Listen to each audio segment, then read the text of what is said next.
সিলেট কিন ব্রিজের নিচে মানুষ এতটা কষ্টে ঘুমাতে পারে এটাও ভাবা যায় না। এই যে দেখেন, ব্রিজের নিচে পাথরের উপরে একটা মানুষ শুয়ে আছে। এখন সকাল 7টা বাজে মনে হয়। কিভাবে মানুষ ঘুমায় দেখেন, এটা দেখেও অনেক খারাপ লাগতেছে। এক সাইডে যে পাখিগুলা, এক সাইডে মানুষটা ঘুমিয়ে আছে। মানুষ কতটা কষ্টের দিন কাটাইতেছে।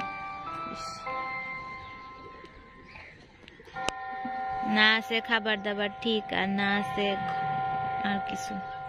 জীবন নিয়ে কোনো চিন্তাই নেই।